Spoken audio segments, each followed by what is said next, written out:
My name is Sture By. I'm Director of Communication and International Relations at the National Institute of Occupational Health in Norway. I feel very privileged and humbled to be here today. I will be your moderator for the panel on hazardous child labor and safety and health for youth at work.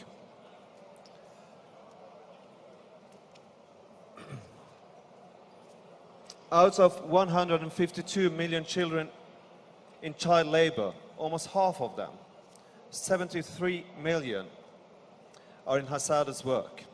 A total of 37 million children aged 15 to 17 are in hazardous child labor. This is one of the worst forms of child labor and is likely to put their health and development at risk. In the 18 to 24 age group, research has found that young workers suffer at least a 40% higher, a greater incident of injury, risk of incident of injury on the job than older workers. These statistics underscore the urgent need to continue to address hazardous child labor in general and occupational safety and health among youth in particular. Addressing these issues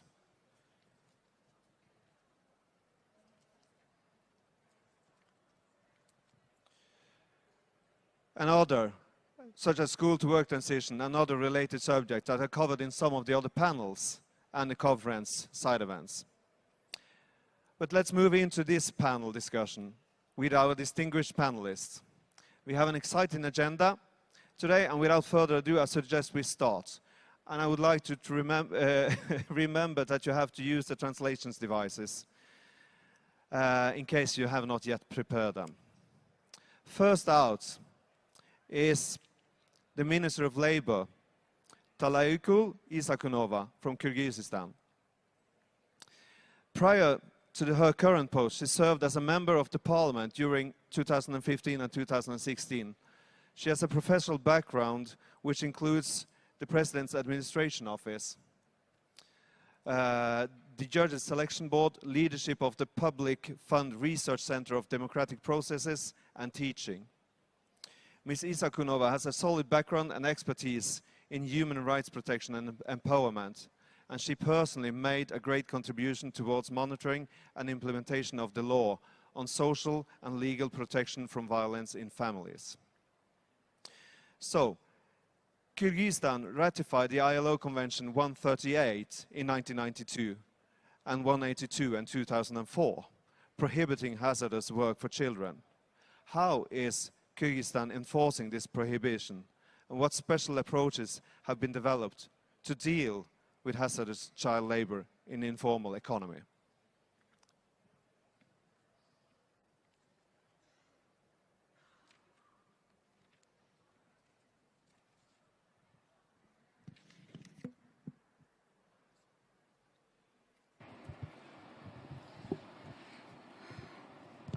Добрый день, уважаемые участники конференции.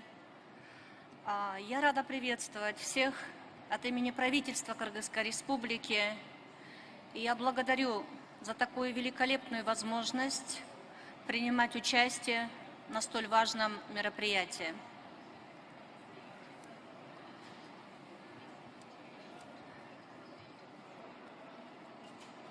Повестка данного мероприятия является столь важной, в том числе и для Кыргызской Республики, в контексте целей устойчивого развития. И уважаемый модератор, как представил, у нас есть определенный опыт в этом направлении. Мы предпринимаем определенные конкретные шаги по запрещению, искоренению детского труда, в том числе мы ратифицировали конвенцию МОД 138 в 1992 году еще, то есть будучи еще частью Советского Союза, конвенция, которая запрещает использование опасного детского труда.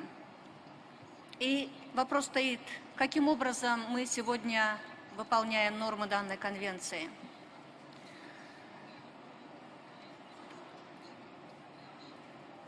Следует сказать, что Кыргызская республика после распада Советского Союза с обретением независимости, статуса самостоятельного независимого государства, мы столкнулись с огромным количеством вызовов, новыми, совсем незнакомыми до 90-х годов проблемами. Следует также отметить, что в советское время политика социальной защиты была на самом деле на достаточно серьезном уровне. С распадом Советского Союза, когда Кыргызская республика также стала самостоятельным государством, одной из 15 государств, которые составляли Советский Союз, мы столкнулись с новыми такими вызовами, как безработица,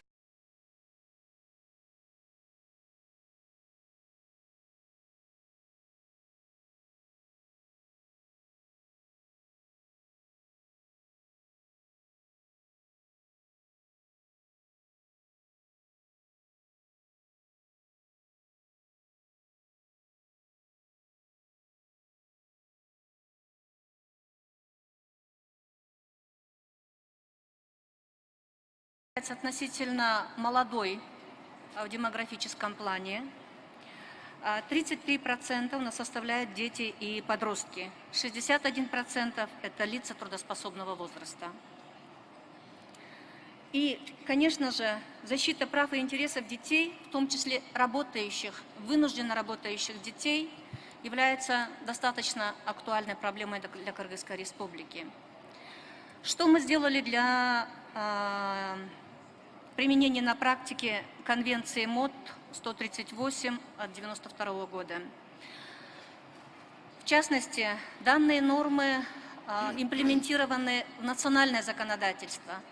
В первую очередь, это Конституция Кыргызской республики, Кодекс о труде и другие законодательные акты, которые запрещают применение детского труда. В частности, статья 23 Конституции Кыргызской республики, а также статья 10 Трудового кодекса определяет запрет на рабство, торговлю людьми, эксплуатацию и использование детского труда в наихудших формах. В статье 5 Кодекса о детях введено понятие наихудших форм детского труда, включая опасный детский труд как в формальном, так и неформальном секторе экономики. В этой же статье в категорию детей, находящихся в трудной жизненной ситуации, отнесены работающие дети. В статью 15 Кодекса о детях также включены нормы, направленные на исключение практики использования детского труда на опасных видах работ. Координация и взаимодействие государственных органов исполнительной власти, органов местного самоуправления, международных партнеров по развитию, общественных организаций по выработке политики по защите и обеспечению детей, а также социальной защиты семей, которые находятся в трудной жизненной ситуации, координируется специальным советом, который называется «По социальной защите населения» при правительстве Кыргызской республики. На местном уровне рассмотрение вопросов обеспечения защиты прав и интересов детей осуществляется специальными комиссиями, которые возглавляются главами местных госадминистраций или мэрий городов. Кроме того, у нас есть специальное постановление правительства, которым принят национальный план действий, который, кстати, в этом году завершает свою работу. Это был план на 13-17 годы. В этом году мы будем подводить итоги, делать выводы определенных достижений, успехов и неуспехов, и будем разрабатывать новый план, новую стратегию политики труда и социальной защиты Кыргызской Республики, которая будет направлена на долгосрочную перспективу. Эта будет стратегия направлена до 30 года. Почему до 30-го? Потому что это непосредственно связано с достижениями целей устойчивого развития. Мы согласились, мы приняли цели устойчивого развития, мы национализировали индикаторы ЦУР, целей устойчивого развития, и мы намерены добиваться этих целей, идти к достижению определенных конкретных индикаторов, которые поставлены целями устойчивого развития. И я, наверное, не буду долго ваше время отнимать. Я готова буду ответить на какие-то еще дополнительные вопросы. Тем не менее, уважаемые участники конференции, я полностью соглашаюсь, когда на открытии данного мероприятия выступал лауреат Нобелевской премии, и он призывал нас меньше говорить и больше действовать. Действительно, наступил тот час, когда мы обязаны все действовать. И я полагаю, что сегодня на данном мероприятии, столь важном мероприятии, собрались все именно те люди из разных точек нашей планеты, которые могут изменить, которые обязаны действовать в этом направлении. И я, как член правительства Кыргызской Республики, хочу заявить с этой высокой трибуны, участие меня, как члена правительства Кыргызской Республики, также говорит о том, что Кыргызская Республика берет обязательства по достижению индикаторов целей устойчивого развития. Мы предпримем все возможное для того, чтобы в кратчайшие сроки искоренить наихудшие формы детского труда. Мы намерены делать все для того, чтобы каждый ребенок был обеспечен лучшими условиями для развития, чтобы каждый ребенок имел доступ к образованию и чтобы каждый ребенок имел на практике реальное право и возможность расти и воспитываться в семье. И успехов всем участникам мероприятия. И я благодарю еще раз организаторов за эту прекрасную возможность участвовать на данном мероприятии.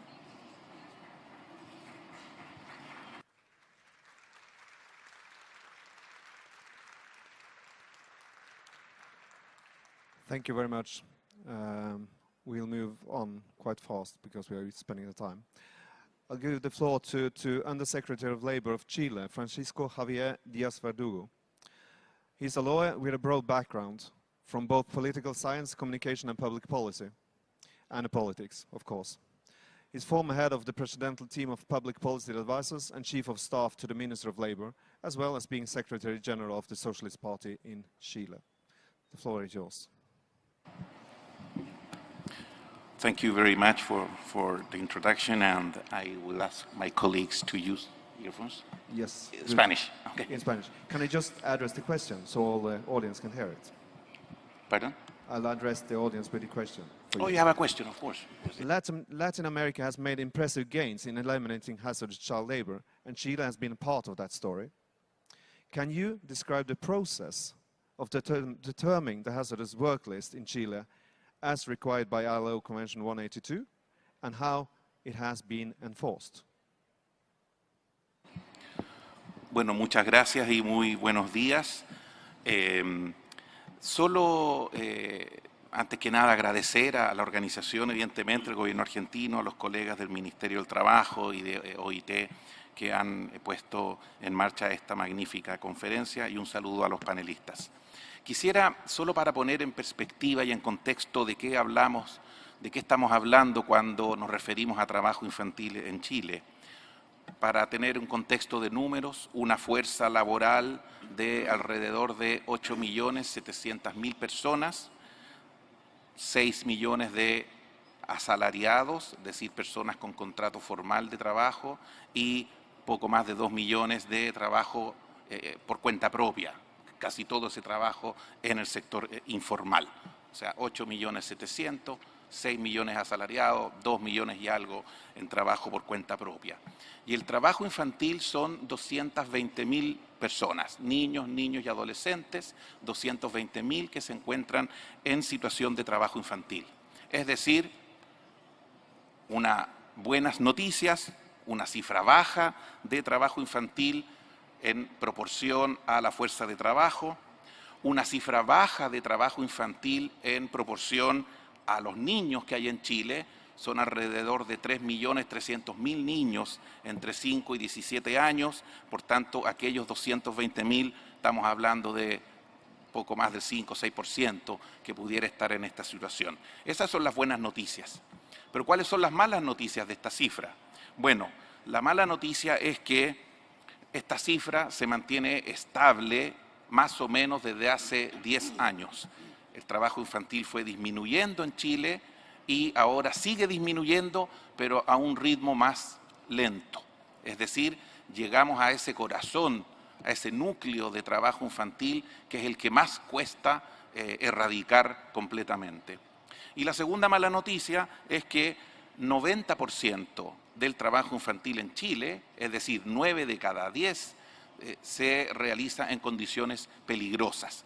¿Por qué? Porque muy probablemente se esté desarrollando en aquel sector más informal de la economía, típicamente sectores vinculados al comercio, distintos tipos de comercios y sectores vinculados a la agricultura, muy fundamentalmente. Entonces esto nos hace que tengamos que ser muy innovadores en lo que es nuestro combate al trabajo infantil. Sabemos que las políticas sociales son importantes, sabemos que la educación es muy importante, pero también sabemos que debemos apuntar muy precisamente el foco, el target, a esta realidad. Entonces, ¿qué es lo que hacemos desde el punto de vista de la legislación laboral, desde la inspección laboral? Bueno, tenemos una ley general que es muy precisa y que se aplica a todo el territorio nacional, y tenemos que darle instrucciones muy precisas a los inspectores laborales para que puedan ir comuna por comuna, ciudad por ciudad, supervisando las condiciones de trabajo de niños, niñas y adolescentes. Esas instrucciones tienen que ser muy precisas para que no se produzcan posibilidades de interpretaciones o de malos entendidos a la hora de detectar trabajo infantil y sancionar aquel trabajo infantil. Entonces la ley tiene el marco general y hay un decreto que se va actualizando cada ciertos años que va detallando muy precisamente y muy específicamente cuáles son las situaciones de trabajo infantil peligroso que el inspector laboral irá a detectar cuando va en terreno a supervisar. Entonces ese es el esquema, una ley general que prohíbe trabajo infantil, una ley general que dice que entre menores de 15 años no pueden trabajar, así de sencillo, y que entre 15 y 18 años pueden trabajar bajo ciertas condiciones de seguridad que no afecten la salud y el desarrollo del niño, niña o adolescente. Eso es lo que dice la ley. Y después este decreto, que lo aprueba la autoridad administrativa, no el Parlamento, sino que el Ministerio del Trabajo va detallando específicamente cuáles son aquellas situaciones de trabajo infantil peligroso. ¿Por qué tenemos este sistema de una ley general y un decreto específico? Pues bien, porque todos sabemos que la ley es más difícil de cambiar, que no podemos estar cada 2, 3, 4 años cambiando la ley para detallar las condiciones de trabajo infantil peligroso, porque la ley nunca se va a poner en todos los casos imaginables y porque la ley tampoco considerará, por ejemplo, el cambio tecnológico que puede hacer que una actividad que antes era peligrosa hoy día ya no lo sea o viceversa. Entonces, ese es el esquema que nos hemos dado. Este decreto que se va actualizando, como decía, cada cierto tiempo, lo que hace entonces detalla muy precisamente. Ese decreto lo aprobamos, lo conversamos, lo discutimos con un diálogo tripartito con las organizaciones sindicales del país, con la organización de empleadores del país y con el gobierno, y además con un trabajo muy interdisciplinario entre las distintas agencias del gobierno que algo tienen que señalar en la materia. El Ministerio de Salud, Ministerio de Agricultura, Ministerio del Trabajo, evidentemente. Solo para darles algunos ejemplos de qué es lo que detallamos como situaciones de trabajo infantil peligroso. Por ejemplo, decimos, ningún niño, niña o adolescente entre 15 y 18 años puede trabajar en venta de armas o fabricación de explosivos. Hemos prohibido todo tipo de faena de trabajo en forestal, en los bosques, por los peligros que conlleva. No pueden trabajar en actividades de pesca o arriba de barcos. No pueden trabajar en condiciones geográficas peligrosas donde puedan haber derrumbes o deslizamiento de tierra. Prohibimos el trabajo en altura. Los niños, niñas y adolescentes no pueden trabajar a más de 2 metros de altura en escaleras o andamios o construcciones. Se prohíbe el trabajo sobre los 2000 metros de altitud. Chile tiene la cordillera de los Andes y tenemos mucha minería en aquellos sectores. Sobre 2000 metros de altitud puede terminar siendo perjudicial para la salud del niño, niña o adolescente. Se prohíbe todo tipo de trabajo en minería, trabajo subterráneo o trabajo bajo el agua. Prohibimos trabajo en temperaturas extremas. El norte, el desierto de Chile del norte, temperaturas extremas en el sur. Prohibimos manipular sustancias biológicamente peligrosas o cancerígenas. Agroquímicos, la gente que trabaja en agricultura no puede manipular pesticidas, por ejemplo. Máquinas peligrosas. Trabajar en lugares donde se consuma alcohol. Trabajar en cabarets, cafés, cines, donde hayan actos de connotación sexual que puedan afectar la integridad psíquica del niño, niña o adolescente. No permitimos que los niños transporten o manejen altas sumas de dinero, porque muchas veces nos dábamos cuenta al hacer la inspección laboral de que al manejar sumas de dinero se producían situaciones muy perjudiciales para el niño, niña, adolescente. No permitimos que niños, niñas, adolescentes tengan como trabajo cuidar a otras personas, cuidado de salud, cuidado de enfermos, cualquier tipo de cuidado. También prohibimos la domadura de animales. Es decir, solo hice un recuento breve del detalle en el cual entra este decreto. Y la virtud que tiene, insisto, es que cada inspector laboral, tenemos casi 500 inspectores laborales en el país, sabe muy precisamente qué es lo que tiene que ir a buscar cuando está en terreno, fábrica por fábrica, ciudad por ciudad, supervisando las condiciones de trabajo peligroso de los niños, niñas y adolescentes. ¿Estamos bien en el tiempo? Solo quería terminar señalando que la relevancia de que este trabajo, este decreto se haga tripartitamente, hace que una vez que se dicta el decreto, todo el mundo sindical y el mundo de los empleadores sabe a qué se tiene que atener y sabe qué es lo que tiene que cumplir. De esa manera aseguramos que esta ley no quede en letra muerta y esperamos que de aquí al año 2025 tengamos el objetivo que nos hemos puesto de erradicar completamente el trabajo infantil en nuestro país. Muchas gracias. Thank you very much, Francisco. Before we move on, I'd like to remind you that if you have questions for the speakers, do please use the app and address the questions through the app. Then we'll pick them up later on. We move on to Bangladesh. Mostan Hussain, Joint Secretary, Minister of Labour and Employment of Bangladesh. He is as well Wing Chief of the International Organization and Export-Oriented Industries of the industry. He has a background from different ministries, including as well education. And he has a high experience in this field, and he is very passionate about it. The floor is yours.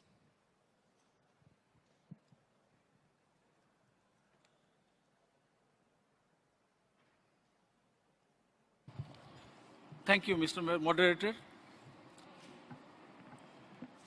It's a great honor to be here, and I'm highly honored to be a member of this panelists.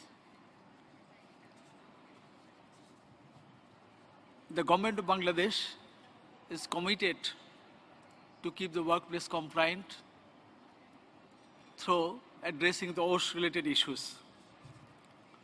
As member states of ILO, it is absolutely imperative on our part to respect the OSH Convention. I would like to emphasize that our laws and included standard OSH provisions put in place long before the adoption of the OSH Convention. The amended labor law of 2006 has put a lot of emphasis on OSH-related issues and measures in light with the OSH Convention. We are also engaged in the process of developing the OSH profile and the national plan of action to shape up and run the OSH activities at workplaces. We have National OSH Council headed by our Honorable Labour Minister with the participation of the workers, employers, civil society members and other stakeholders to supervise and to monitor the OSH-related issues. As you are aware, Bangladesh is one of the major exporters of garments in the world, and about 4 million workers are working in its ready-made garment sector, and most of them are young women. The government of Bangladesh considers that safer and healthier working conditions are very important for these workers of all ages. Thus, the government of Bangladesh has ensured adequate compliance with the requirements to ensure safety and healthier working conditions. Our labor inspection system has gone through a massive reform to enforce the rights and workplace. During the last 3 years, the government of Bangladesh undertook a massive building safety program where 3,780 export-oriented ready-made garment factories have gone through structural, fire and electrical safety inspections. I would like to mention here that, as you are aware, we have faced a major industrial accident in Rana Plaza.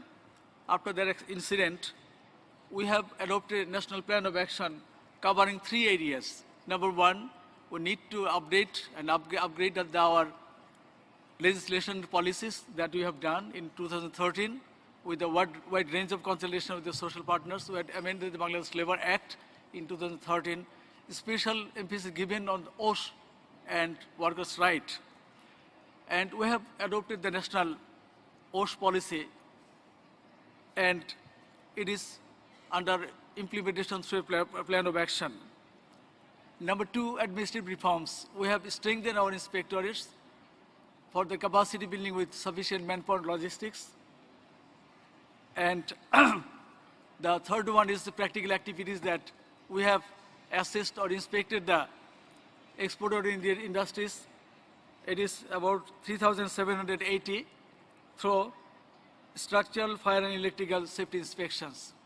And the vulnerable factories are closed. It is 39, and other factories are under, it is underway for mediation with the remediation coordination cell established in the Department of Inspection under the Ministry of Labour.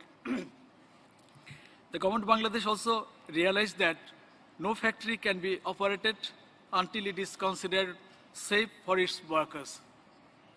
Thus, the government, with the support of ILO, has also initiated a remediation process after a detailed engineering assessment that I mentioned before.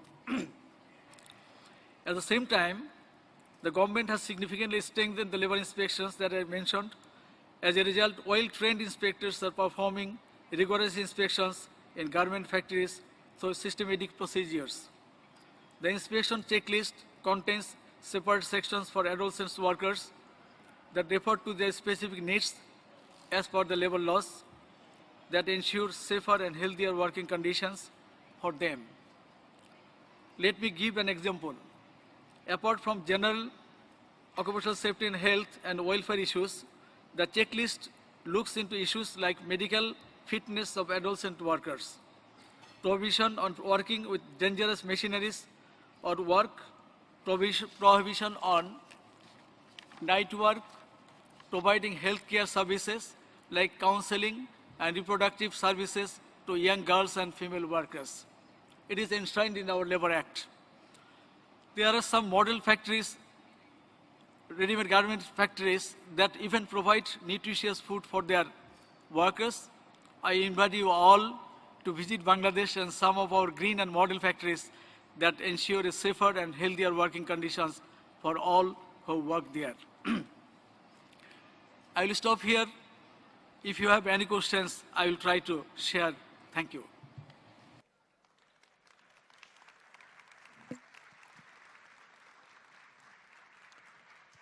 Thank you very much, Mustan. We are moving forward to Minister of Labour and Social Security in Jamaica, Mrs. Shaheen Robinson. She is Member of Parliament in Jamaica and has served her constituency since 2001. In March 2016, she was appointed as the Minister of Labour and Social Security. Prior appointments included Minister of State in the office of the Prime Minister, with responsibility for local government. In 2011, she was appointed Minister of State in the Ministry of Transport and Works. Mrs. Robinson is especially committed to sustainable economic development and nation building, giving the ground for her interest in child labor as well. Question for you. Most young people who have finished their education need to find employment and earn a living. Yet, many occupations and workplaces, particularly in rural areas, are hazardous. How does the government of Jamaica work with employers to reduce risks and hazards and ensure that there are jobs that can provide and transition into the world of work under safe conditions? Thank you, moderator. First, let me acknowledge my panelists, colleague panelists, and all participants, and in particular, the organizers of this conference. Let me start by putting on record the commitment of the government of Jamaica to the partnership of regional and international communities in reducing hazardous work at the workplace as promoted by the ILO Decent Work Agenda. Youth activity survey sponsored by the ILO has been commissioned to determine the current level of child labor being practiced in Jamaica, and the result of this study should be made available by early 2018. But the Ministry of Labour and Social Security has sought to improve the conditions of Jamaican youth since the launch of the Voluntary Compliance Program in 2013 through the OSH Department, as well as the tabling of the Occupational Safety and Health Act of 2017 in the Jamaican Parliament. It is up for debate. We begin the debate very shortly. The National Insurance Scheme of the Ministry of Labour and Social Security is tasked with a tremendous mandate of tracking all injury claims encountered by the Jamaican workforce at the workplace and providing benefits for such employees. The Ministry of Labour and Social Security enforces compliance with the labor laws through a tripartite approach. And our tripartite approach is, we have established a Labour Advisory Council, the LAC, on which sits government, the unions, and employers, and it works very, very well.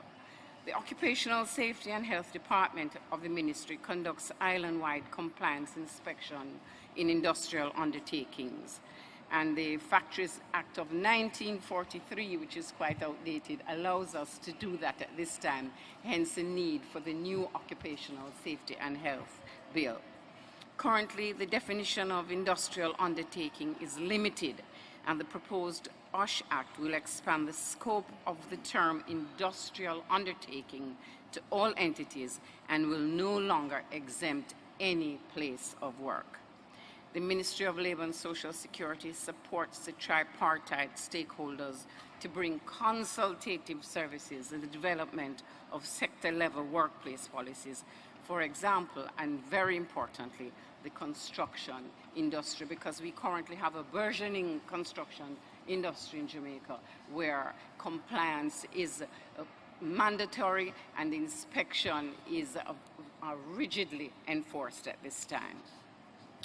So given the particular vulnerability of young workers to accidents on the job, the OSH department of the MLSS conducts compliance inspections that has revealed 4 major areas of vulnerability to young workers, and their exposure to hazardous chemicals, including the storage and the handling of those chemicals, non-compliance of safety gears or personal protective equipment. And what we have observed in the construction industry, for example, is that young men believe that it is macho to work in multi-storied buildings without safety gears.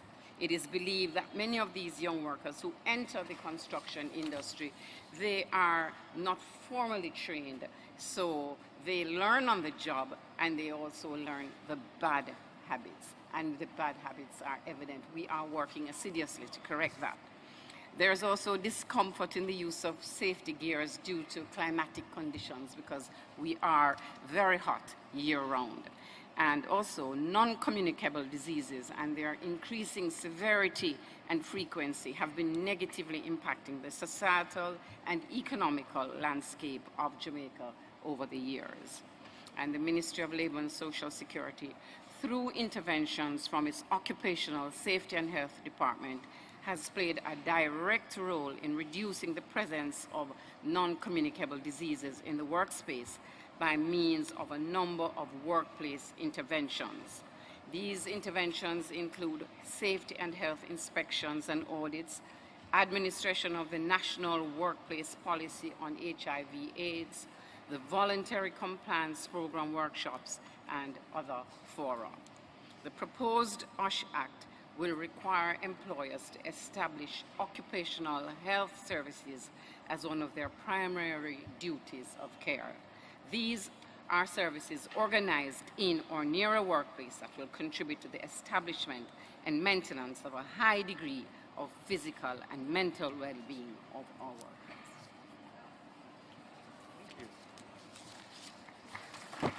Thank you very much.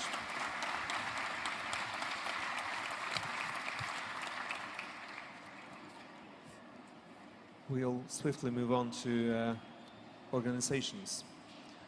Sue Longley, General Secretary, International Union of Food, Agriculture, Hotel, Restaurant, Catering, Tobacco and Allied Workers Association, in short IUF. She is the International Officer for Agriculture and Plantations. And prior to joining IUF, she worked for the British Agricultural Workers Trade Union.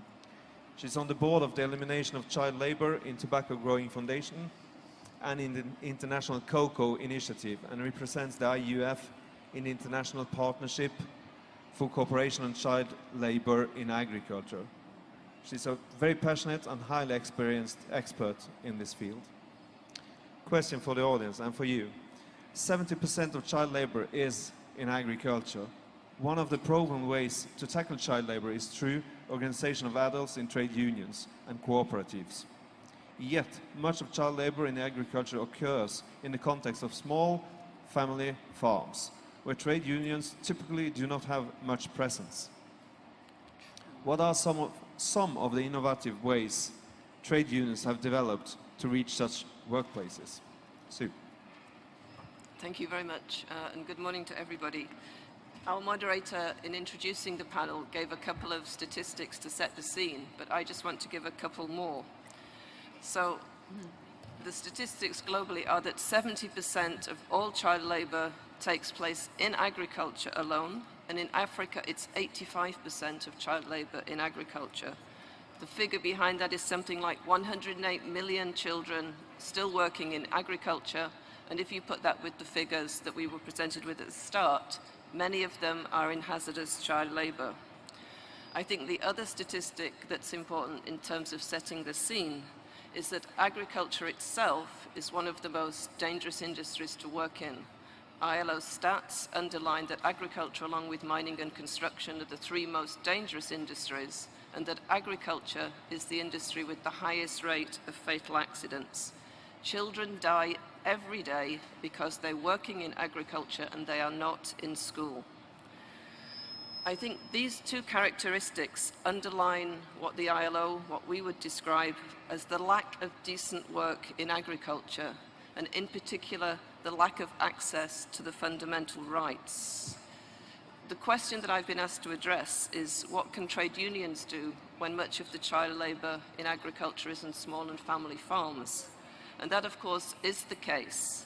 But many trade unions are changing their model. If I look around the world at our affiliates, in India, the Self-Employed Women's Association, you'll hear this afternoon from my colleague from Ghana, in Brazil, CONTAGI, all trade unions looking at how to expand their reach into the informal sector. So I think that while it's true that it's a challenge for us, because we represent on the whole workers who are employed, trade unions are looking increasingly at what we need to do to organize the informal economy. However, I do think it's important to put this in a more global context. I think my key point would be that we cannot address hazardous child labour without addressing the whole situation of the lack of occupational health and safety in agriculture. And I think one of our key roles as trade unions is to campaign for the ratification of the ILO Convention 184 on safety and health in agriculture. I'm very pleased that we're here in Argentina because this is one of the first countries to ratify, and I hope the minister from Kyrgyzstan will have a chance to tell you what her country is doing to implement 184, which is also ratified. I think this convention is important because it obliges governments to have a system in place for occupational health and safety in agriculture. And this would allow outreach and work to be done to bring in small farmers to the more organized sector and the plantation sector. So I think one of our key roles is to push for the ratification of this convention and to make sure that it's properly applied. However, being very frank, there's a key obstacle to us doing that, and that's the lack of freedom of association in agriculture. This is not my assessment as a global trade union, but in 2015, the ILO brought out its own report looking at the barriers to freedom of association in agriculture and confirmed that globally this is still a problem. Many rural workers cannot access their fundamental right to belong to and to be represented by a trade union, and this restricts their influence to things like their ability to campaign for conventions. If we had organized trade unions, strong trade unions, I believe they would be able to set up and work on occupational health and safety committees on plantations. They would be able to have concrete policies. They would be able to negotiate with employers to have collective agreements that forbid child labor. And their other possibility would be to do outreach work in rural communities. And this is envisaged, in fact, in an ILO code of practice on safety and health in agriculture, and I will come back to that. But I think for me, freedom of association is actually the key right to ensuring that we can work effectively as trade unions to improve occupational health and safety. I very much welcomed comments by colleagues on the importance of labour inspection. That for us is crucial. I think the other thing that's important is global policy coherence. So for instance, the FAO and the ILO working together, not in our silos of Ministry of Labour and Ministry of Agriculture, but the two coming together to address that. And maybe there'll be a chance to talk about the international partnership that works to ensure that. I absolutely do not think that private voluntary certification is the way forward. I think we need proper regulation and enforcement. And in concluding, I guess my best example of work that can be done to reach the informal sector, small family farmers, is looking at a model that's been developed in Sweden. In Sweden, it's called regional safety reps. And these reps are trained by their trade union. They have the right to cover a geographical area. They're not labour inspectors, but they work to support labour inspectors. They can access small farms, all of the farms in the geographical area. We've tried to model this way of working in a number of other countries. We think it allows the outreach and the support that small farmers need. And in particular, we tried to model this in South Africa. So we worked with our affiliates, with the government, and with some South African employers who were interested to work on the scheme. The small farmers that we were in touch with really welcomed it. They welcomed the support of the trade union reps because it allowed them to have in place a management system for occupational health and safety, which was, for instance, one of the requirements for them to supply to supermarkets. So they thought it was important in terms of the support they got. This scheme actually won an award from the South African government in terms of its innovation and deliverance.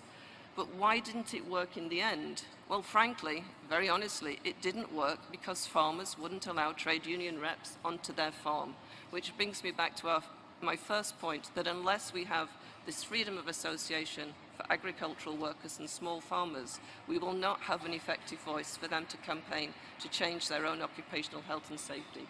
Thank you. Thank you.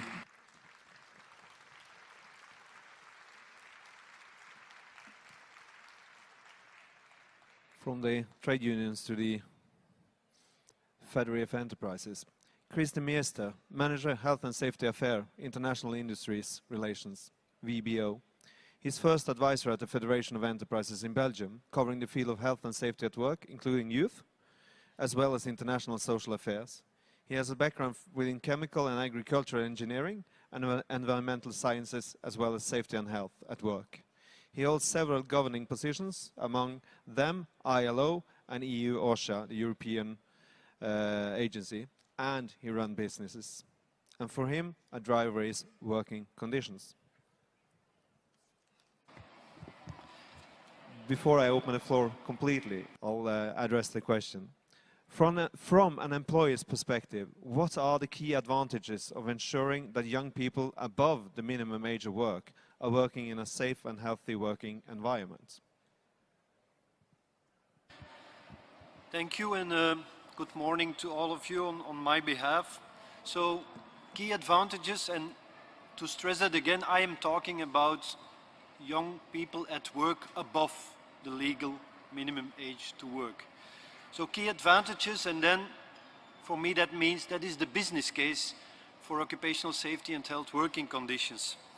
Now, businesses in general, most of them, they want to be successful and they want to be sustainable.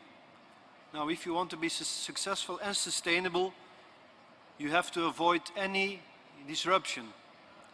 You know the saying, time is money. Now, incidents, accidents, ill health, they are all disruptions. They are all making you lose time and money. But more important for me is, if you want to be sustainable, obviously, you need a future. Young workers are your future. Because if you want, as a business, if you want to survive, you need to stay ahead, or at least keep pace with your competitors.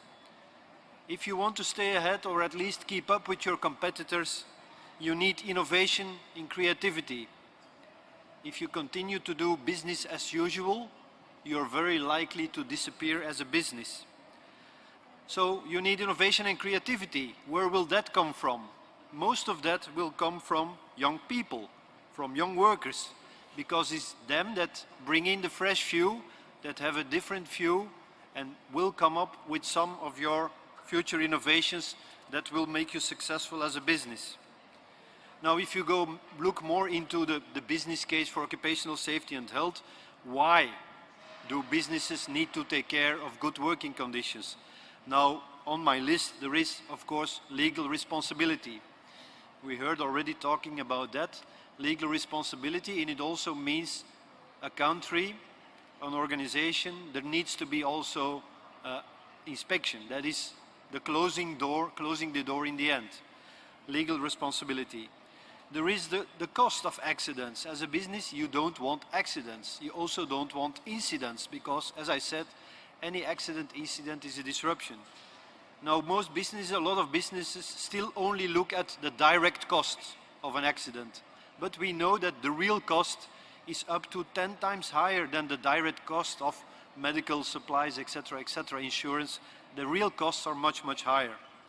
If you want to deliver quality goods and quality services, well, you cannot do that if your working conditions are also not top. The company and the brand image is becoming more important in a globalized world where companies are connected to each other. if your reputation on your working conditions is not good, you will be kicked out of the system sooner or later. There is the client satisfaction. To ensure better productivity, studies have shown that companies who do take care of good working conditions are more productive than others. Unfortunately, the opposite is not true. So that means that companies with good productivity do not necessarily have good working conditions. But good working conditions is directly related with better productivity. You want to avoid that your people that you have trained, invested in, you want to avoid that they drop out. So take care of them. And then there is, in the end, corporate social responsibility, which is more and more a driver for businesses worldwide. And that is because there you put people in the center, because behind every accident, behind every ill health at work, there is a person, there is a personal tragedy, and you have to take care of that. So, as I said, company focus is on productivity, quality, sustainability, financial results, client satisfaction, reputation, corporate social responsibility. All of that is not possible without taking care of prevention. Sometimes people say if you need to define what is doing successful business, they say it's taking calculated risks. Now, what is prevention? Prevention is exactly that. Prevention is calculating risks, protect against unacceptable risks, eliminate uncertainties. Now, in general, how do you approach that? That's the business case, that's the why, but how do you do it then? I still have time, 1 minute. How do you do it? Young workers. In general, your approach is exactly the same for young and old workers. But, there is a but. Young workers need something extra. For some times of work, you need that extra because they are not full grown yet. Heavy physical duties, exposure to certain chemicals may harm their growth. But most important, the reason why they need an extra is because they lack experience or they are not skillful enough yet. Sometimes also their risk perception is lower. They overestimate their capacities. And that explains the 40% higher risk of accidents. It's because of inexperience.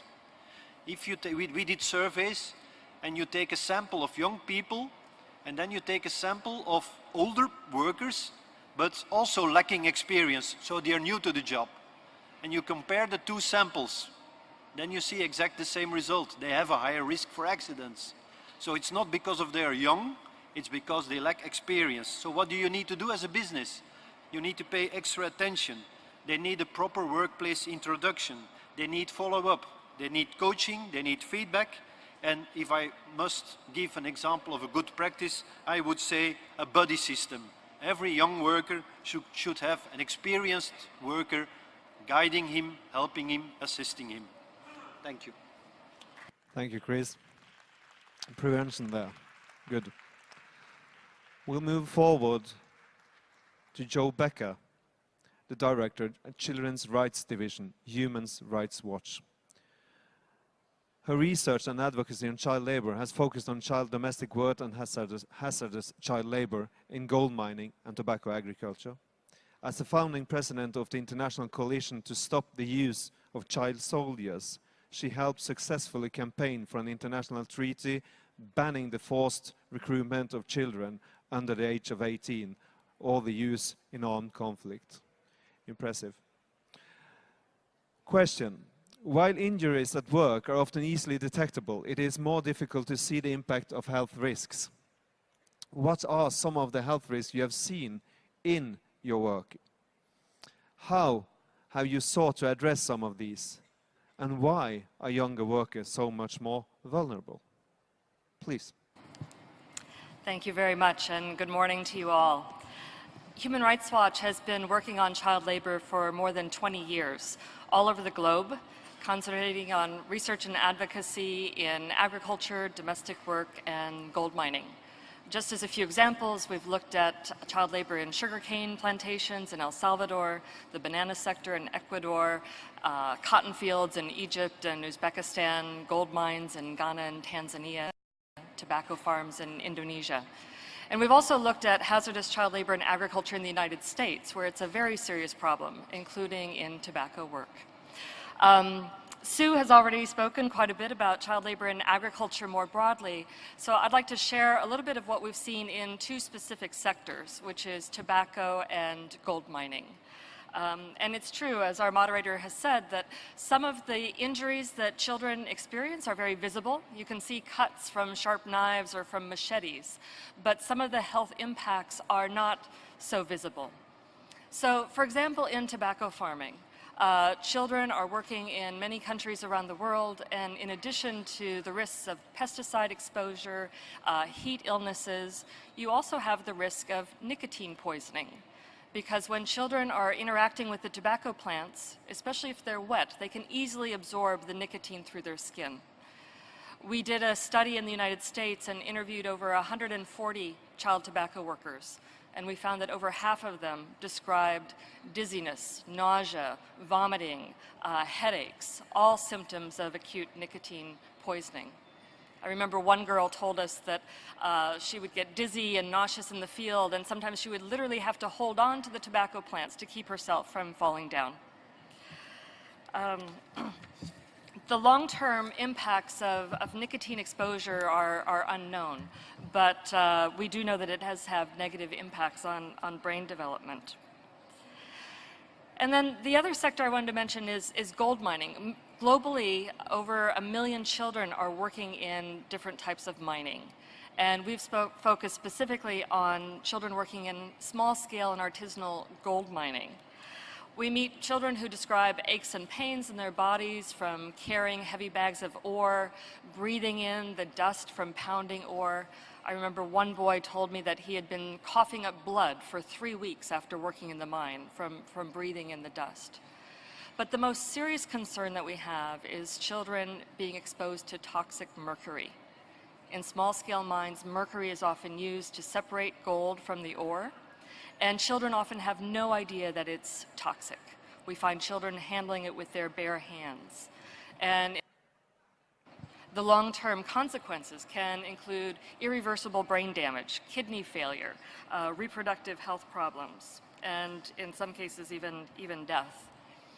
I interviewed one teenage boy who told me that he had developed a tremor in his hand that affected his ability to write, and he linked it to his mercury exposure. But many of the children that we talked to had no idea of what the health consequences could be. They'd only been told not to put it in their mouths. With many of these risks, nicotine, pesticides, mercury, the full impact of the exposure is only going to be known over time. Children, because their brains, their bodies are still developing, are much more vulnerable than adults. Pound for pound, they consume more air, more food, more water, and they have a longer lifespan to develop chronic health problems. We've been conducting advocacy with both governments and companies about what they can do to prevent hazardous child labor. And I want to pick up a point that the Undersecretary of Labor from Chile pointed out earlier in the panel about the importance of specificity when it comes to identifying hazardous work. When we first started engaging with tobacco companies about the issue of nicotine exposure, for example, all of the companies that we talked to said, oh, of course we prohibit hazardous child labor. And then we would ask, well, what do you consider hazardous? And many of them couldn't answer the question. Now, thankfully, there's been progress, and many of them now articulate quite specifically what they consider the hazards of tobacco work. But similarly, with governments, the specificity for the hazardous work lists is important. Some governments have very specific lists, others are much more general. We found that mining, for example, is listed by almost every country, but very few include tobacco work. One exception that we found was Brazil. Brazil lists any work with tobacco plants as hazardous. And we've looked at several countries now on child labor and tobacco, and we think it's no coincidence that the situation we found in Brazil was much, much, much better than countries that had not listed tobacco. And then finally, I just want to mention supply chains to pick up the conversation in the panel yesterday afternoon. For both governments and for companies, there's a responsibility to look throughout their supply chains and conduct due diligence. For example, the gold and the tobacco ends up in jewelry and cigarettes that are sold all over the world. And these companies need to make sure that they are looking at every stage of their supply chain to make sure that it's free of child labor. And similarly, governments have a responsibility to regulate companies and to require due diligence. Because when we see that it's optional, some companies will do the right thing and others won't. And that means that the situation favors the companies that are least responsible. Thank you. Thank you. Joe. We'll move on to the last speaker in this first round. Barbara Britos, youth champion of Argentina. She's a determined, passionate and convincing champion, selected among over 350 candidates to participate at Safer Youth at Work in Singapore. And after being selected, having continuously engaged with ILO since. She's a graduate in labor relations from the University of Buenos Aires, IVme personal administrative analyst, a member of the Labor Relations and Trade Unionism Committee of the University of Social Sciences. Barbara, you are the only youth representative on this panel. Even though I like to state that I'm young, I'm not, so you're the only youth. Please tell us why genuine youth inclusion is so important on issues directly concerning youth, such as hazardous child labor and OSH for youth issues.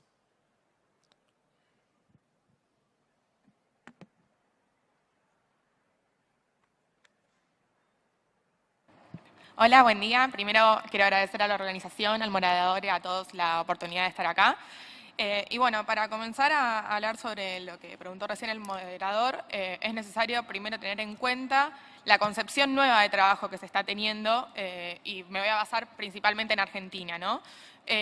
Primero, el mundo del trabajo está cambiando y las modalidades de trabajo son diferentes. Y no es lo mismo, tal vez, en un país tan grande como en Argentina, un trabajo rural que un trabajo en una oficina, en un trabajo en una construcción o etcétera. Entonces, creo interesante mencionar esto para tener en cuenta el rol del joven. Y también, como dijo, creo que Chris, voy a basarme en el trabajo joven, 18, 24 años, y no tanto tal vez el trabajo infantil. Y hacer mención en la educación, porque es importante que los chicos que salen del colegio salgan preparados con las herramientas necesarias para poder adentrarse dentro del mundo del trabajo. Como decía, creo que la educación es el punto más importante y que se debe desarrollar ya desde jóvenes para que salgan capacitados y tengan noción de los trabajos en los que se están adentrando. Un ejemplo, por ejemplo, es los riesgos psicosociales que tienen los chicos en los call centers. Es un trabajo muy común donde acá en Argentina, por ejemplo, donde los chicos ni bien salen del colegio, entran a la universidad si tienen los recursos o pueden, y es el trabajo que más salida laboral tiene, pero que a la vez más consecuencias o riesgos tienen también para el chico. Y tal vez no son riesgos que se notan a simple vista, ¿no? Entonces, tener en cuenta eso. Cómo la capacitación se puede dar desde jóvenes, cómo se puede armar una comisión donde, no sé, sindicatos, el Estado, empleadores, también una comisión de jóvenes, estén todos en conjunto conformando paneles o circuitos de comunicación, armar paneles en los medios públicos, tener en cuenta el gobierno, políticas inclusivas, todo para que justamente las personas y los chicos sean conscientes de los riesgos a los que se están exponiendo. Después, también quiero mencionar el tema de la educación, como dije anteriormente, el grado de concientización que los chicos tienen que tener y cómo se puede adentrar en esto. Por ejemplo, en Singapur nosotros armamos un plan de acción con todos los países miembros, fuimos 29 países, y armamos un plan de acción con el fin de erradicar el trabajo infantil, pero a la vez tener conciencia sobre la salud y seguridad en el trabajo. Me pasó el caso, por ejemplo, de unos chicos que eran de Indonesia, que lo que hicieron fue desarrollar un plan de acción de acá a 3 meses. Ahora en diciembre se está cumpliendo el final del trabajo, y lo que es capacitaciones a lo largo de su país, teniendo en cuenta el trabajo rural. Acá no se da tal vez tanto como en ese país, pero bueno, creo conveniente mencionar que el gobierno debería tener en consideración los diferentes tipos de trabajos y de ahí sacar consecuencias y activar políticas públicas para poder, en pos de la mejora del trabajo adolescente y juvenil. Muchas gracias.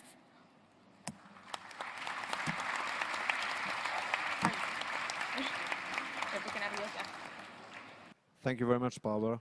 We are a bit on overtime, so I will not do a wrap-up of first session, just move on to the second question. And I'll ask the speakers to be short. If possible, stick to 1 minute instead of 3. Because then we will have some time for more directed questions from the audience, which is nice.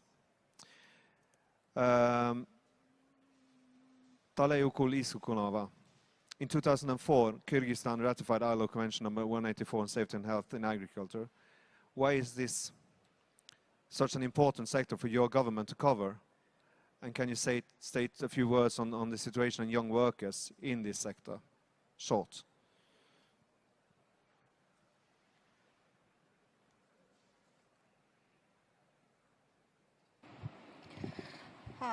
Спасибо за вопрос. Да, на самом деле, как я уже прежде говорила, конечно, мы принимаем конкретные меры по реализации данной конвенции. В частности, законодательно отрегулирован список тех профессий, где запрещается применение труда детей и молодежи. Есть определенный возраст, допустимый предельный возраст, и также определенный список профессий, на которых это запрещается.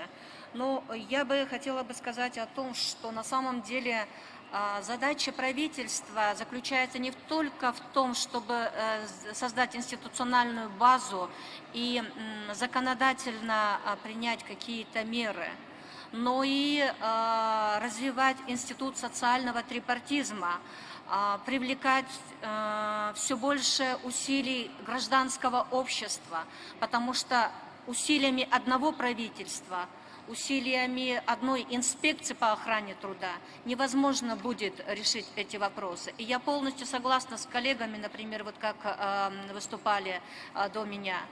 То есть должна быть личная, ответственная заинтересованность работодателей, что выгодно применять меры безопасности труда, и работодатель должен соблюдать законодательство. Кроме того, я бы также сказала о том, что необходимо сегодня очень реальные такие изменения в среде гражданского общества, в том числе и профсоюзов. Профсоюзам необходимо меняться, понимать всю серьезность и ответственность и роль, которую они также могут нести.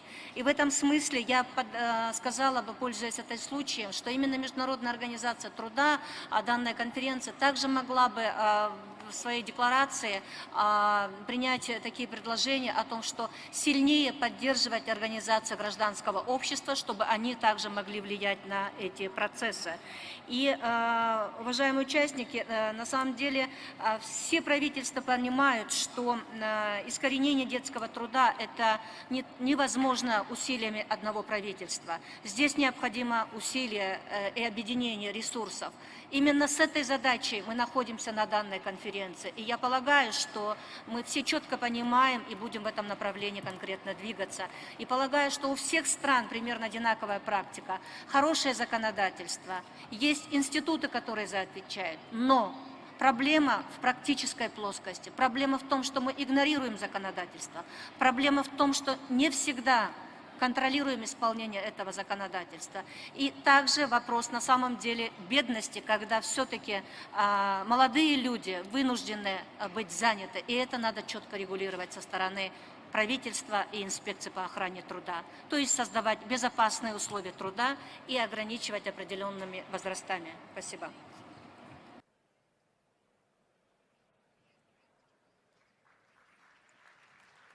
Thank you. Tackling hazardous child labor is the responsibility of the Minister of Labour, yet it relates to other ministries, like agriculture, health, youth and social welfare. How has the government of Chile ensured interministerial coordination? Francisco Díaz. Muchas gracias.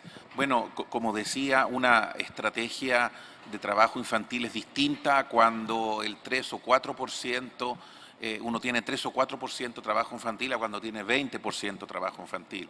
Cuando estamos en 3, 4, 5%, se requiere una coordinación interministerial, porque probablemente el número es menor, pero es más difícil erradicar el trabajo infantil en aquellos niños y adolescentes. Trabajamos con coordinación interministerial en 2 niveles. A nivel de trabajo infantil propiamente tal, tenemos, como señalé en la primera parte, un comité para la erradicación del trabajo infantil que ocupa el diálogo social tripartito plus. Participan organizaciones de empleadores, de trabajadores, el gobierno y plus, ONGs y algunas empresas en particular. Entonces, para el erradicación del trabajo infantil, un comité especial. Pero también la presidenta Michelle Bachelet creó el primer día de su gobierno el Consejo de la Infancia, donde nos permite poner el trabajo infantil como parte general de la política de infancia. Allí participan ministerios del trabajo, de justicia, de salud, de educación, y el trabajo infantil entonces es visto también como uno de los elementos más en la protección de los derechos de los niños. Vemos el trabajo infantil como un asunto de derechos humanos de niños, niñas y adolescentes. Entonces también aseguramos coordinación interministerial en un sentido mucho más amplio que lo propiamente laboral o de inspección laboral. Muchas gracias. Thank you. Mohsen Hossain, education was addressed earlier by Barbara. Which steps is Bangladesh taking to increase knowledge on OSH and working rights through education, secondary schools or vocational and technical training institutions? Thank you, Mr. Moderator. Bangladesh has a vision 2021 to transform to a middle-income country. And in line with this, we have been working to improve the working condition through regulatory mechanism, social dialogue with the stakeholders, with the social partners for productive employment and sustainable development. The government of Bangladesh feels that the OSH, occupational safety and health related issues in the workplace should be addressed jointly by the employers, the trade union leaders, and the government jointly. And the concerned parties in Bangladesh, such as the factory owners and the representatives of the trade unions, undertake appropriate programs at the factory level to increase knowledge on occupational safety and health and working rights of the young employers. Besides, a lot of importance has been given to the promotional activities through massive training program at home and abroad for the workers, employers, the inspectors in Turin Center, in Turin Center, ITC Turin Center, and also in Bangladesh, occupational safety and health kits, and awareness raising activities. And also reporting system on OSH has been further strengthened. So child labor has been reduced remarkably in all sectors. And I mentioned before that in 2003 survey jointly by the ILO and Bangladesh Bureau of Statistics, it was found that 3-point child labor was there in Bangladesh. In 2030 survey, the same way, it is found that it is 1.7 million. It is half, 50% reduced because of the government has taken substantive initiative with the social partners, and we work together And we have success story to eliminate child labor from the ready-made garment sectors, steam processing zone and others. Actually, to speak, and it is my honest utterance that it exists in the informal sector actually, and we're working to eliminate this. Many national NGOs are also working in these areas. Apart from the GOB funded project, we have seen that community-based motivational program involving the locally elected bodies has proven to be very effective under the pilot initiative of ILO and through CLEAR project funded by the US DOL, and in particular in the rural areas. I feel that replicating this model in the informal sector will see more progress in this area. In conclusion, I would like to mention here that it is our honest utterance that as you are looking for the middle income country by 2021 Bangladesh, so we eliminate hazardous child labor and hazardous child labor by 2021 and all forms of child labor by 2025 as enshrined in the SDG 8.7. Thank you. Thank you, Mustan. Minister of Labour and Social Security at Jamaica, Shane Robinson, given the particular vulnerability of young workers to accident on the job, what steps has Jamaica taken to ensure that they can enter the world of work without putting their health and safety at risk, in short? The voluntary compliance program will help companies transition easily into the regulations of the Occupational Safety and Health Act and will allow stakeholders to identify any situations which may be a source of danger or hazard to workers.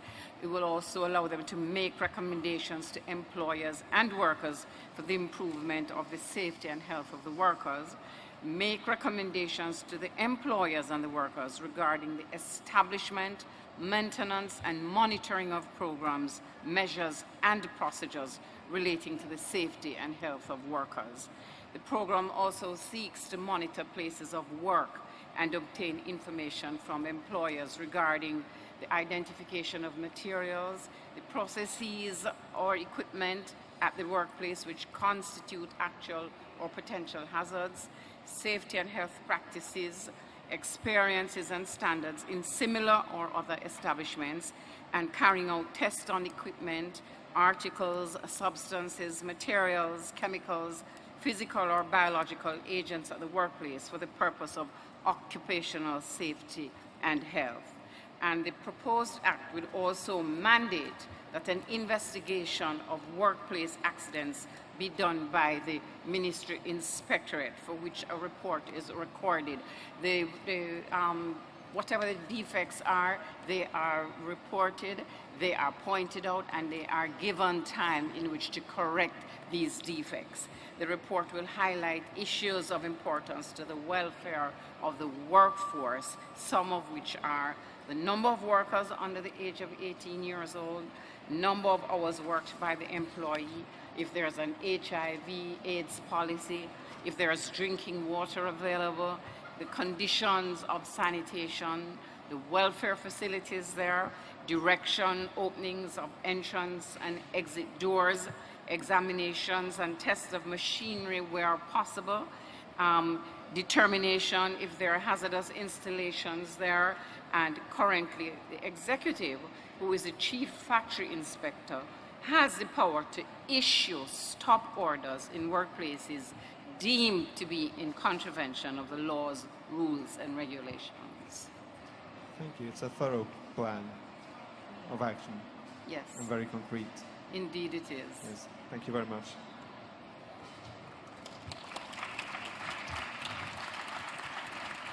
Sue from the IUF. Can cross-border industrial relations, for example, the signing of global framework agreements, help tackle child labor and forced labor? It's really a yes or no question. No, please. As a trade unionist, we like yes and no. So briefly, for those who don't know them so well, and I want to speak here about the IUF's experience, global framework agreements are usually an agreement between a transnational company and a global union federation to agree a set of rights and also to look at how those rights are implemented. Now, in the IUF's experience with these, initially the first target is the transnational company's own workforce. And ensuring the right supply there is already quite a challenge.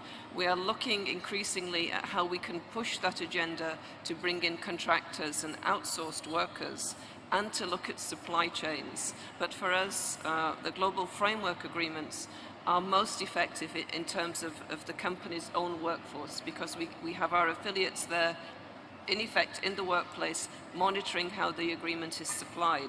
So yes, I think there's clear evidence where trade unions are organized, the incidence of forced labor and child labor is less, and so I think global frameworks can deliver there.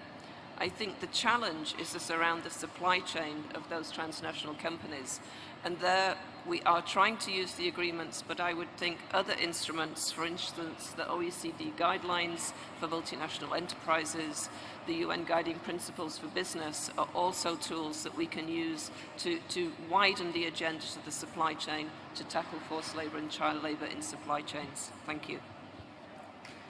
Thank you very much.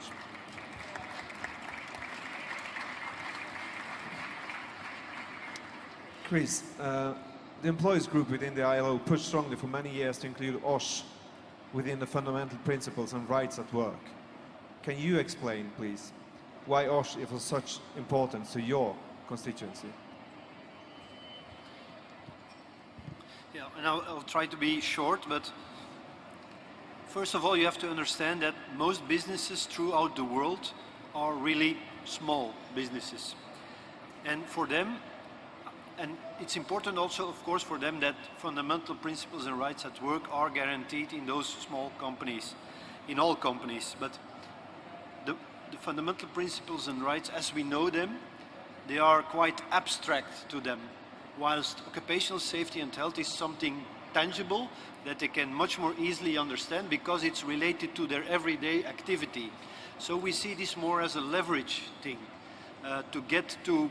And basically, if you have a company where the working conditions are good, where the health and the safety of the workers matters, in almost all cases, also the other fundamental principles and rights at work will be guaranteed in such a workplace. So it's more a leverage issue, and also important, this thing is not about the absence of something. It's not about no discrimination or no child labor or no forced labor. It's about the presence of something. So it's something positive, the presence of a prevention culture. And that's why we think this is a good leverage in the discussion about fundamental principles and rights at work. Thank you. As we say in Norway, it's about work. Work environment is really about work.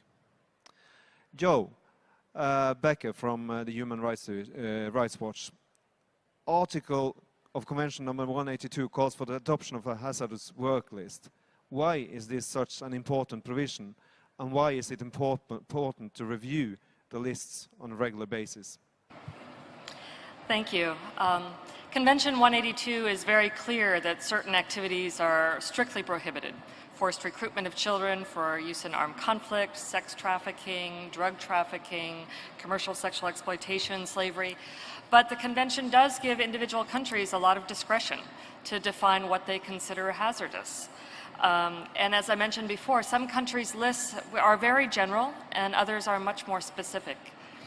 A couple of years ago, Human Rights Watch reviewed as many of the country lists as we could find, and we noticed some real interesting elements. For example, we were surprised at how many country lists included working with corpses or embalming, which suggests that child labor in mortuaries is a serious problem, but I don't think that's the case. But on the other hand, we saw very few countries listing tobacco work, which we now know is very hazardous. As I mentioned, with Brazil, which does list tobacco on their hazardous list, we see a much better situation for child labor than in countries that don't. You know, the reality is that Convention 182 is now nearly 20 years old. And we're constantly learning more and more about the health risks to children of particular activities, of exposure to certain substances. There's a wealth of new information about adolescent brain development and how they're vulnerable to certain toxins, for example. So this points to the need to continually revise and revisit the lists to ensure that they stay relevant and reflect the latest knowledge that we have about hazardous work. Thank you. Coming from a scientific institution myself, I know you have over 3,000 new chemical compounds coming into the world every year, and the number is just growing. And the science has moved quite a lot the last 20 years, so it's of great importance. Barbara Britos, as you mentioned, you're part of a network set up you mentioned in your meeting in Singapore, you set up a network. You're part of a network of 125 young people that come from all around the world. You have met in September and you have discussed the OSH of youth at length. Where do you want to start to increase awareness on OSH for youth? And what key message would you like to send?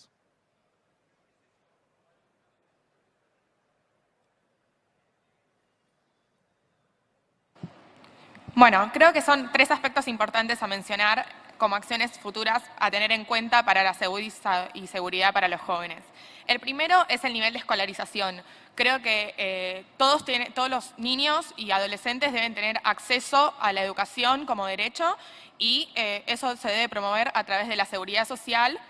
Después, capacitación, planes de capacitación, como dije anteriormente, a través de cámaras de empleadores o sindicatos, también desde el Estado, para concientizar sobre el riesgo del trabajo y demás. Y el tercero es el control a través de la inspección. Tener en cuenta las inspecciones de trabajo, como mencionaron anteriormente los panelistas, y que sean inspecciones regulares, teniendo en cuenta los diferentes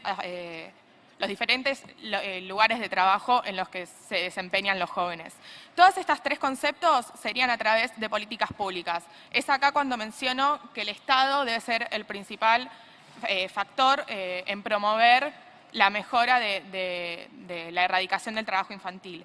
¿Cómo? A través de comisiones tripartitas, generando listados de trabajos que son insalubres para los jóvenes, como mencionaron anteriormente, inspección, liderazgo, con también supervisión de los sindicatos.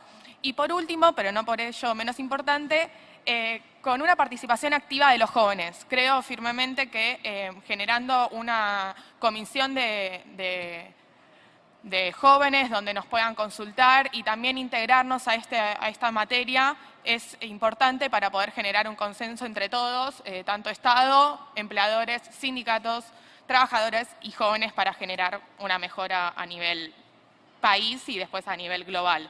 Gracias. Thank you very much. I just had to hear the English version. There's been said quite a lot during these 2 hours, and there's quite a lot to wrap up. And I will not try to do that in honor of all of your good words. I'll just say shortly, you need to have governments working on this. You need to have acts, you need to have regulations. Then you need to make it practical. You need to get out and work where the workers and the children are. And you need to have ratification of the conventions. You need to be updated when it comes to knowledge. And you need to work, again, where you find the children. And remember, these are individual souls we are talking about and their destinies. We have a few questions from the audience to end this panel. For all the panelists, what can you say about the psychological consequences of hazardous labor for adolescents? Maybe I can hear from Jamaica and Raheen and from Sue, short.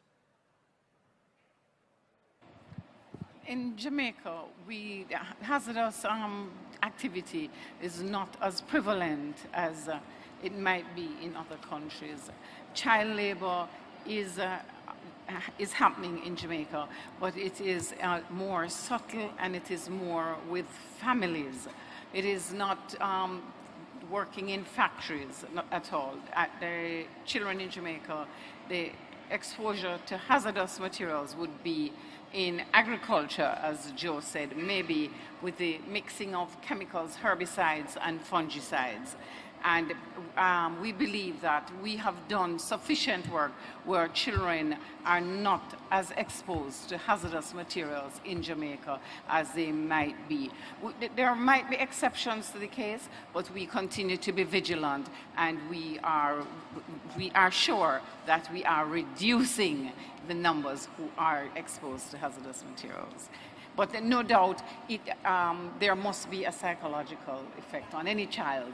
And any child anywhere in the world that's exposed to hazardous materials is a concern to us in Jamaica, because we are against child labor. We have this, just to say that we have this little booklet, and it's available outside on child labor, and we urge everyone to take it and see what Jamaica has been doing. Thank you very much. Yes, please. Я хотела бы сказать, что, наверное, необходимо все-таки не только метод так называемого кнута, но и метод пряника, то есть это стимулирующие методы, активное вовлечение на самом деле родителей, и это использование детского труда, это все-таки мера вынужденная необходимость. Это вопросы, в первую очередь, связанные с вопросом уровня бедности.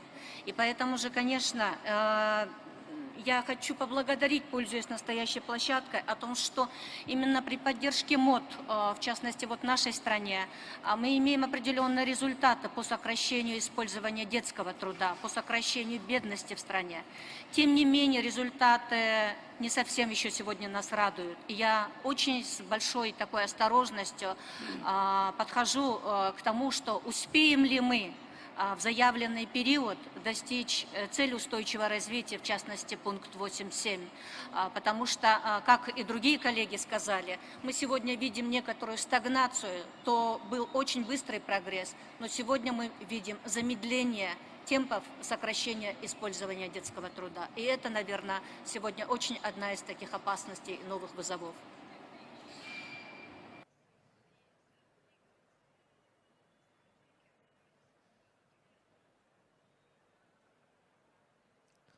Thank you for your comments. We had a question when it comes to psychological consequences, and Sue, I addressed you, but it seems like Chris wants to say something as well. Oh, Sue, please, short. Yeah, I imagine I want to refer to one very specific psychological hazard that we know is widespread, and that is, again, relating to the vulnerability and the challenge to organize in the sector. Sexual harassment of agricultural women workers is hugely widespread. Yesterday, we heard from Nora Flores Lopez, who was a child worker in tobacco in the US. She said she was protected because her father was there and he was a strong character, so he protected the family. But we know that that's not the case for many children in agriculture, and the pressures of the psychological damage that's done from sexual harassment is huge, and I think this is an area that really does need attention. Thank you. And certainly that brings with it psychological effects, long-term effects. Joe, is there any research work being done on child labor in the mining sector with regard to exploitation of lithium in African industries, or countries, sorry? You said lithium? Lithium, yeah. If there is, I'm not aware of it, and it's not being done by Human Rights Watch. Okay, thank you. Javier, this has been raised several times. With regard to the inspection of hazardous work, does this only occur in the formal sector or also in the informal sector? In case this only happens in the formal sector, who audits this sector? Sí, la inspección laboral supervisa las condiciones de trabajo infantil en el sector formal, y según la lista que leía al comienzo, el inspector laboral tiene incluso la facultad de multar a la empresa, poner fin al contrato, exigir que se pague lo que se adeuda y derechamente poner fin a aquel contrato laboral. Pero también el inspector laboral puede, si es que ve alguna situación de trabajo infantil informal, multar a la empresa, donde no solo la multará por la situación de trabajo infantil, sino que también la multará por la condición de no tener un contrato formal de trabajo. Es decir, podemos hacer las dos cosas. Ahora, es verdad que el trabajo informal es mucho más difícil de supervisar y castigar. Nos ocurre mucho que llega el inspector laboral a un comercio, a un negocio chico en una calle, y el niño o niña está sentado allí y dice, no, él es mi hijo, es mi sobrino, está ayudándome por unas horas porque yo tuve que salir. Entonces, determinar que hay trabajo infantil no siempre es fácil para el inspector. Por eso es que la lista tiene tanto detalle, aunque parezca repetitivo, tanto detalle en qué se considera aquello, y pues se puede utilizar ya después como medio de prueba todo tipo de testimonios, de testigos, de documentos que acrediten que esa relación informal era una relación laboral también.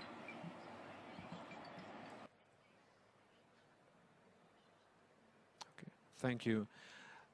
We are a bit on overtime. I have one final question for all of you, and it's probably impossible to answer, but still. What are the challenges in terms of new forms of hazardous work for children and adolescents that have come with new technologies? What awaits us in the future in this area? Chris? I would rephrase the question. What are the opportunities that new technology brings to shield people from hazards? Because I think that the biggest driver we will see in the future in improving people's health and safety at work will come from technology. We have worked many years in the leading industries, we have worked on behavior of people. But you all know that it's very, very difficult to change your behavior. But if a technology will prohibit you from acting dangerous or from being exposed, then you don't have to change your behavior. Driving a car, for example, is a good example. A lot of the things are controlled by the car. Okay, you can start a discussion now about who is then still in control, but a lot of things you cannot drive without a belt because that annoying noise is there. There is a lot of control, so I think in the future we will see technology-assisted and safer work. Thank you. Javier? Sobre la tecnología, nosotros hemos estado detectando lo difícil que es supervisar el trabajo a distancia, es decir, aquel que se realiza en la casa del niño o niña.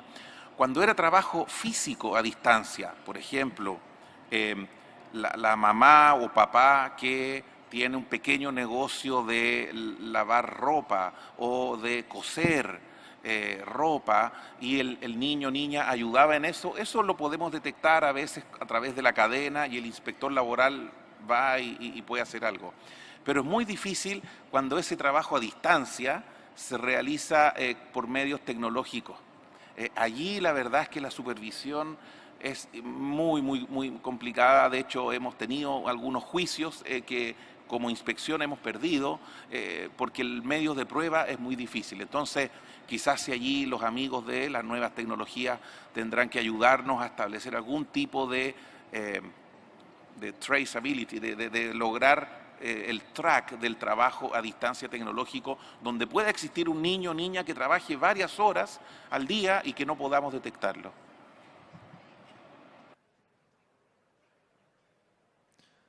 Thank you. Any others in the panel who would like? Well, I have two short comments. Joe first.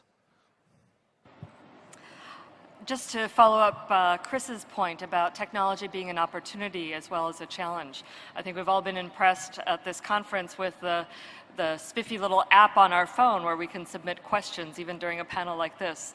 Imagine if child laborers had access to this kind of technology and could use it to report abuses and exploitation that they're experiencing on the job. And I think there's real opportunities to work with the tech sector in coming up with innovative means to really help children, especially in the informal sector, to figure out how to better report the abuses that they're experiencing. Thank you. Sue? I think there is potential with the technology, and for instance, giving small farmers access to prices would also really strengthen their position in the market. But we're increasingly concerned, for instance, about the use of technology in the platform economy, the gig economy, whatever you want to call it. And we see that as undermining regulation. And I think the strong message for us, yes, technology, but we cannot forgo the regulation. And really important in this region, we're worried about increasing labour market deregulation. So it has to be technology, but we need the regulation as well. Okay. We had one final comment from Conacher as well. Mustaine. Okay. I think we cannot run from the development, neither the technical development, but it provides us with an opportunity to work with prevention on an early stage as well. But that demands something out of us. Nanotechnology, engineered nanoparticles, is an example where the scientific world and the tripartite collaboration has brought together and has start working on an early phase on prevention to have knowledge. And this is possible and it's feasible in other areas as well. Any final comments before I close down the panel? Okay, can I just say that after you've asked that question, that it is more imperative that as member countries of the ILO, that we share experiences, we give support to each other to undertake enforcement and capacity building, youth vulnerability, risks and hazards, and create a safe environment to support the decent work agenda, and making that appeal. Thank you very much. I think that should be the last words from the panel. Thank you. So to you in the audience, thank you for being here, listening to the panel. Hopefully you've had something to bring home of importance, both ideas and knowledge. And to the panelists, thank you very much for your effort up here and for your time. It's been a real pleasure. Should we give them another hand? Yes, we should.